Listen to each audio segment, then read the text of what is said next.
Assalamualaikum warahmatullahi wabarakatuh. Semoga semua dalam keadaan sehat ya. Mata kuliah pengantar teknologi maju kali ini topiknya adalah tentang pengenalan ilmu dan pengetahuan di bidang rekayasa nanoteknologi.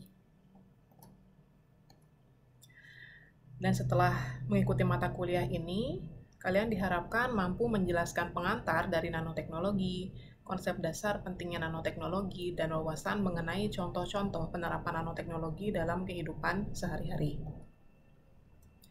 Kita mulai dari definisi nano. Apa sih nano itu? Yang kita tahu nano itu adalah sebuah ukuran ya. Dan ternyata sekarang nano itu didefinisikan menjadi berbagai macam pengertian. Sebagai contoh, sekarang kita berada di jurusan rekayasa nanoteknologi yang ada di UNER ini. Jadi ini adalah sebuah program studi. Kemudian ada lagi yang mendefinisikan bahwa nano itu adalah sebuah konsep. Ada juga yang mendefinisikan bahwa nano itu adalah sebuah teknologi yang didasarkan pada ukuran, yang kemudian disebut dengan nanoteknologi. Kemudian nano itu juga bisa sebagai hasil dari revolusi industri. Kemudian apakah nano itu merupakan salah satu bidang ilmu yang interdisiplin? Itu juga bisa betul. Kemudian apakah nano itu sekarang kata-kata yang lagi ngehits? Karena adanya integrasi teknologi misalnya. Kemudian apakah itu sebuah filosofi? Apakah sebuah bidang keilmuan tertentu? Apakah sebuah konsep teknologi? Semuanya itu bisa didefinisikan sebagai pengertian yang bermacam-macam dari nano itu sendiri. Nah, sekarang kita lihat nano itu sebetulnya apa sih?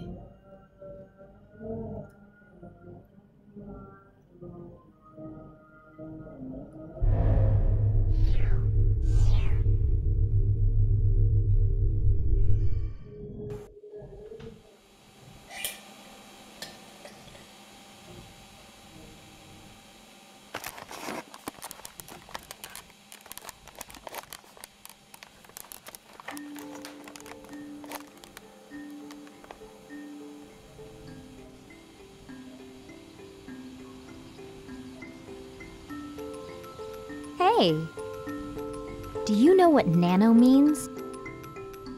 It means small, very small. It is 1,000,000 times smaller than the smallest measure on a ruler. If you want to get an idea of how small a nanometer really is, you'll need to take a piece of hair from your head. Go on, it won't hurt. Got it. Now take a good close look at that strand of hair. Not much to look at, is it? If we were to shrink you down, smaller than the smallest thing you can see with the naked eye, you will find that your piece of hair starts to look a lot more interesting. You are now about the size of a red blood cell. Your strand of hair is a massive tree compared to you. Even at this size, you're still about 1,000 times too big to be considered nano. To get you down to the nanoscale, we will have to shrink you to about 100 nanometers tall. Hey, where are all the lights? You are now smaller than the wavelength of visible light. You are practically invisible. But for the sake of demonstration, I think we should turn on some lights. At this size, the red blood cell is 1,000 times bigger than you are. It is like an enormous stadium. Welcome to the nanoscale. You could probably hold a common cold virus in your hands quite comfortably now. The rhinovirus is only about 30 nanometers across and is nearly impossible to see next to the red blood cell. A red blood cell is too big to be considered nano. However, it's made up of all kinds of nanomaterials. If you were to look close enough, you would see that the outer walls of the cell are stabilized by a flexible, mesh-like protein skeleton. The bars and connectors that make up this mesh are considered part of a nanomaterial. Without these reinforcing nanostructures, the cell would be much more fragile and not nearly as flexible. It wouldn't stand a chance in your body. Everything is made up of nanomaterials. Nanomaterials are an arrangement of molecules and atoms that, when combined, create stable building blocks that can be made into larger, more complex materials and structures, which is pretty much everything, including this little piece of hair. I bet you didn't think there was so much going on in such a small amount of space.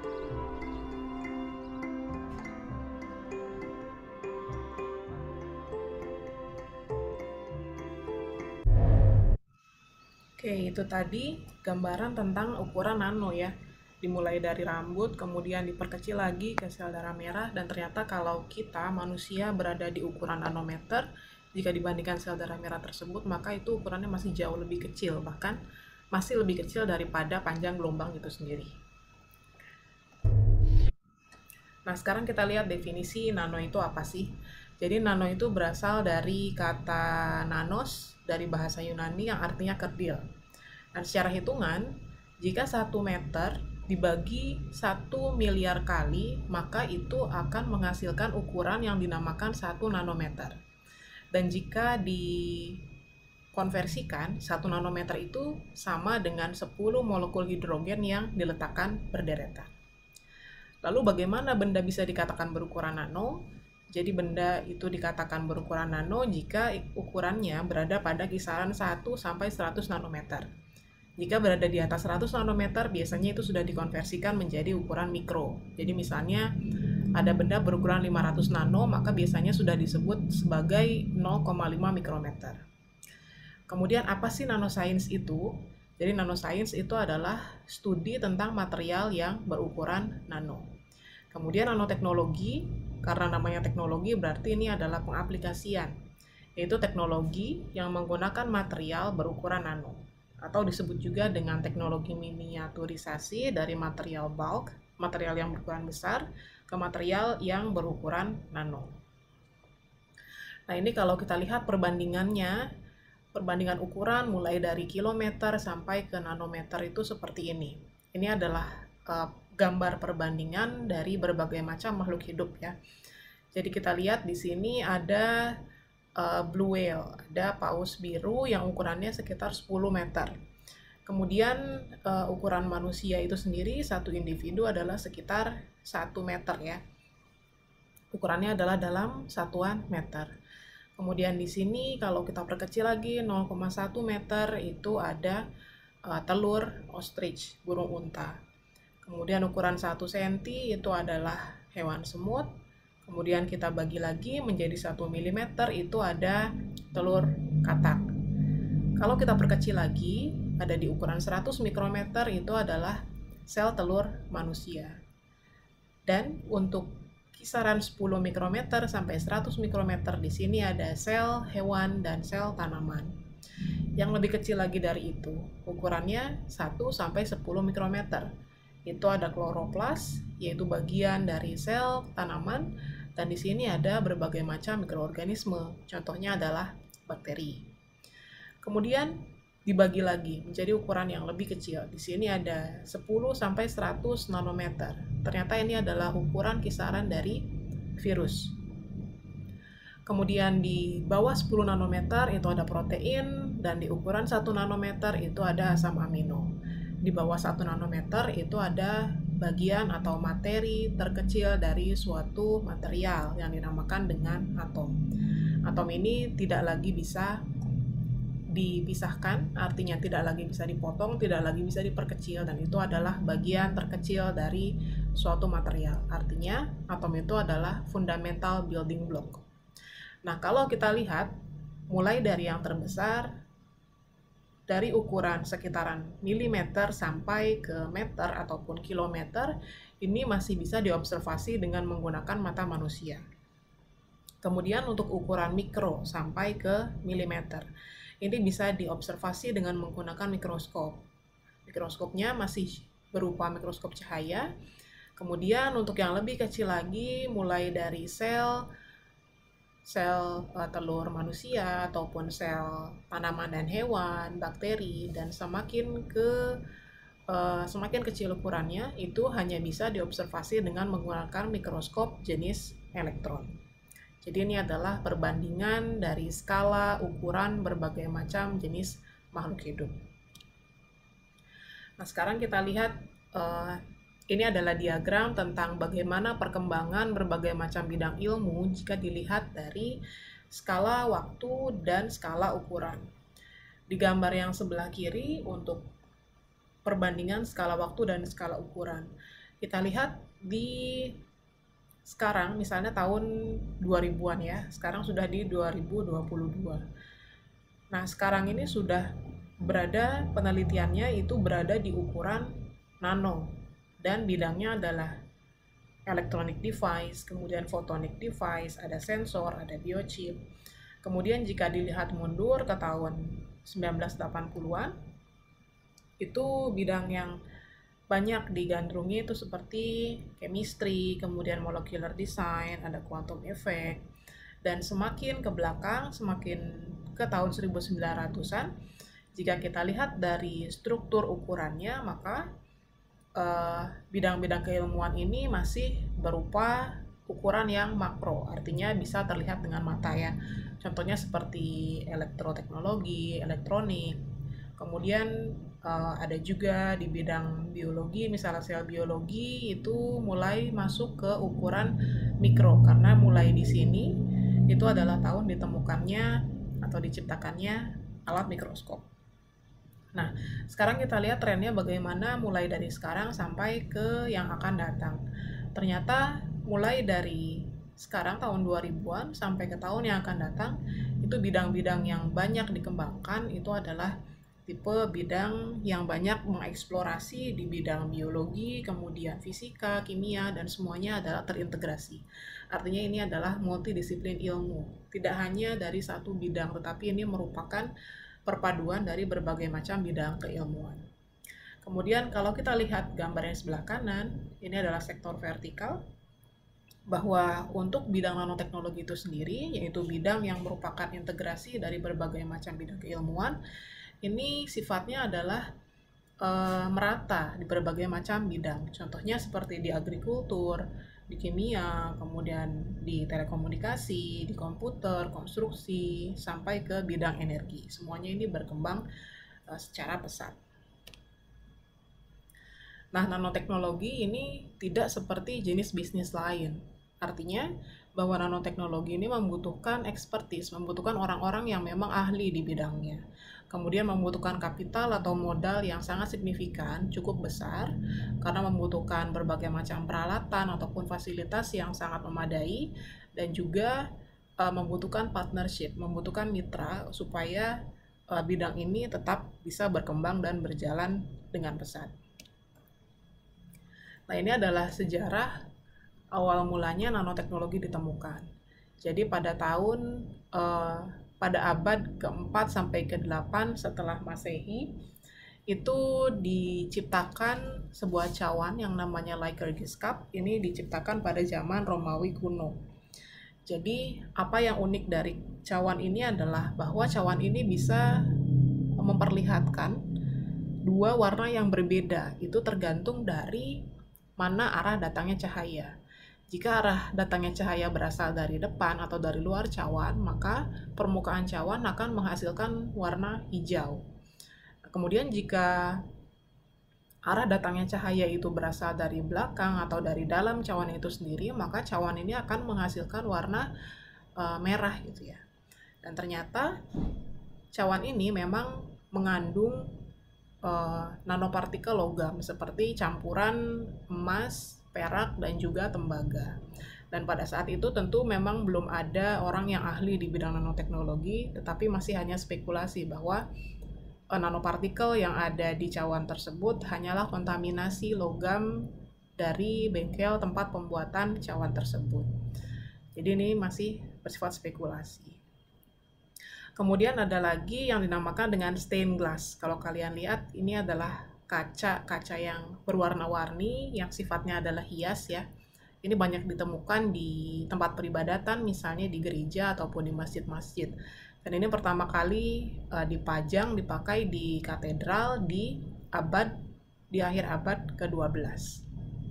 Dan ini tergantung pada warnanya, ternyata mengandung campuran logam yang berbeda. Misalnya warna merah itu mengandung campuran nanopartikel emas, kemudian yang warna hijau itu mengandung kromium dan lain sebagainya. Jadi mulai dari abad-abad awal, barang-barang yang bersejarah itu memang sudah mengandung berbagai macam nanomaterial logam. Kemudian ada ilmuwan yang bernama Richard Feynman, itu menyatakan bahwa there's plenty of room at the bottom. Masih banyak ruangan di bawah. Dan ini beliau sampaikan di annual meeting di Caltech tahun 1959. Yang beliau tahu bahwa sebetulnya dia tidak tahu bagaimana cara membuat skala benda yang berukuran kecil dengan cara yang praktis. Tapi pada saat itu, pada zaman itu, bahwa mesin komputer itu ukurannya masih sangat besar, masih berukuran yang bisa memenuhi satu ruangan. Lalu kenapa kita tidak membuatnya menjadi ukuran yang lebih kecil atau membuat ukuran yang sangat kecil? Artinya maksudnya membuat materialnya yang terbuat dari misalnya kabel-kabel berukuran kecil, kemudian elemen-elemen yang berukuran kecil, dan segala sesuatunya yang berukuran sangat kecil. Dan beliau belum menyatakan kecil itu seberapa kecil sih. Nah kemudian di tahun 74, Norio Taniguchi dalam papernya yang berjudul On the Basic Concept of Nanotechnology, ternyata beliau inilah yang pertama kali menciptakan istilah nanoteknologi ini. Jadi pada saat itu penulisannya pun masih nano-teknologi ya, artinya masih sifatnya sementara teknologi yang berukuran nano.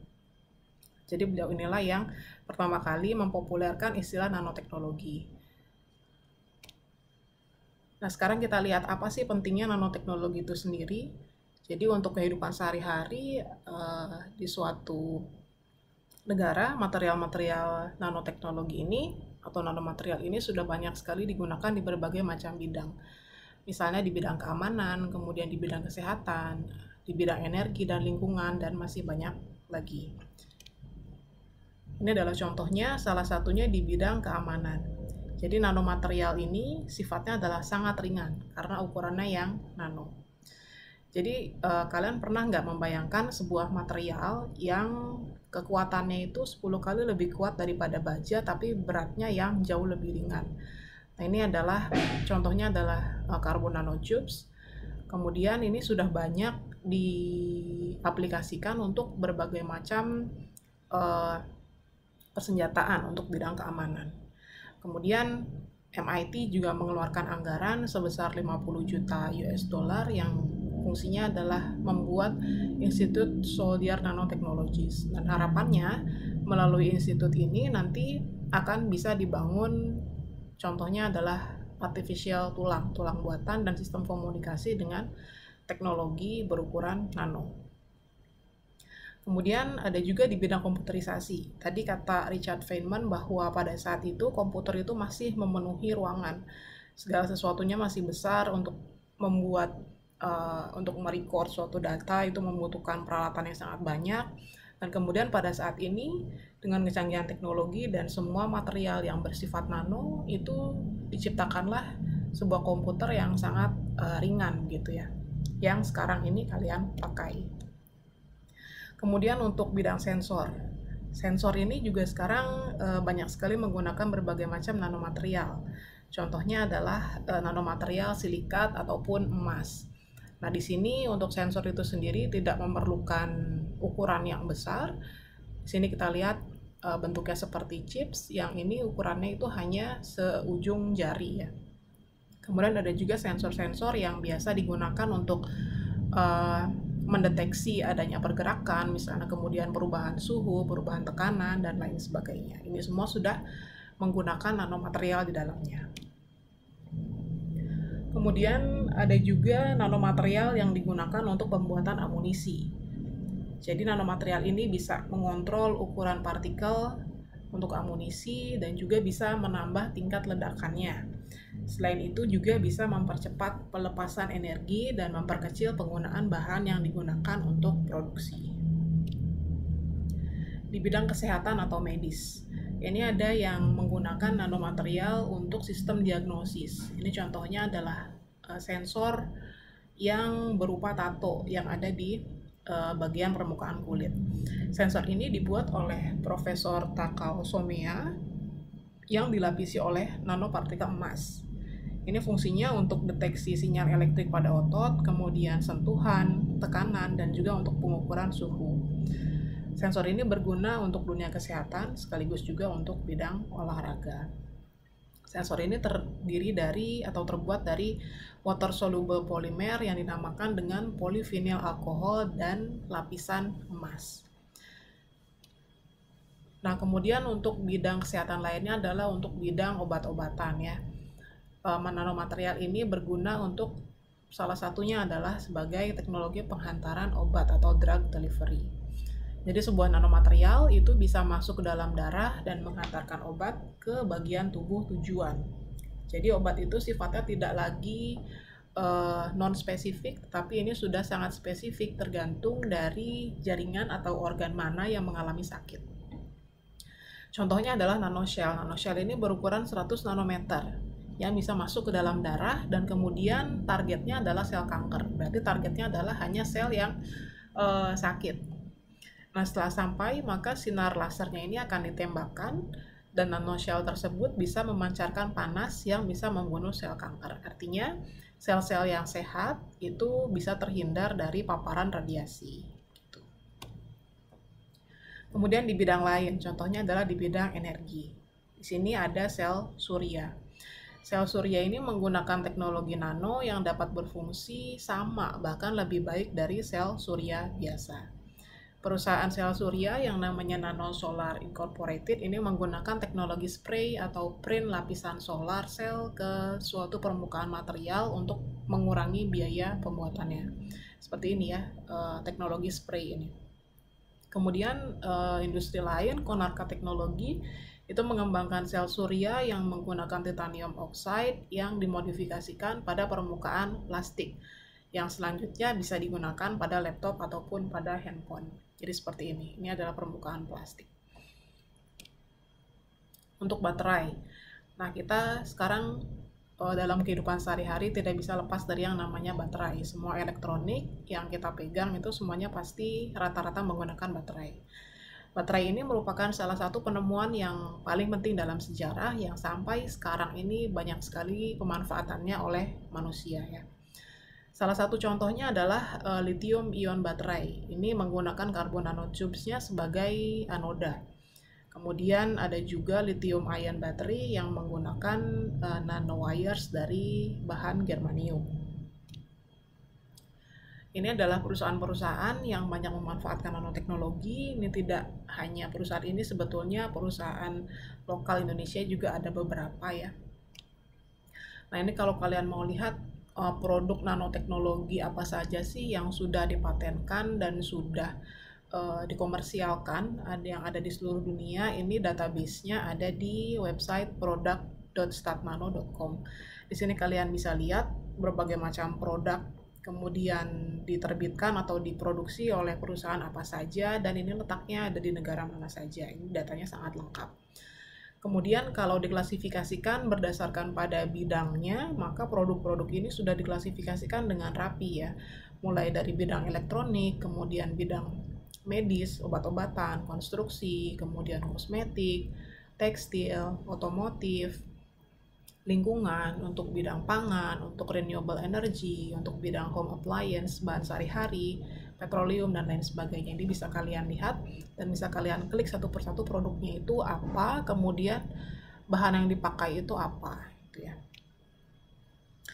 Oke, sampai di sini untuk kuliah pengantar teknologi maju wawasan nanoteknologi, dan untuk pertemuan kali ini ada tugasnya. Tugasnya adalah membuat sebuah poster yang menceritakan perkembangan nanoteknologi dari zaman dulu sampai dengan sekarang, beserta dengan rancangan atau imajinasi nanoteknologi di masa depan yang berguna bagi banyak orang. Jadi ini kalian buat tugasnya, kemudian diupload di aula. Untuk waktunya biasanya 1 minggu setelah perkuliahan.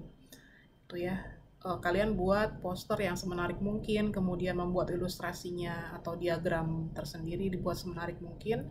Dan untuk per kelompok ini adalah satu kelompok terdiri dari 2 orang. gitu ya. Baik, jadi sampai di sini perkuliahan pengantar teknologi maju. Selamat belajar dan selamat mengerjakan tugas. Assalamualaikum warahmatullahi wabarakatuh.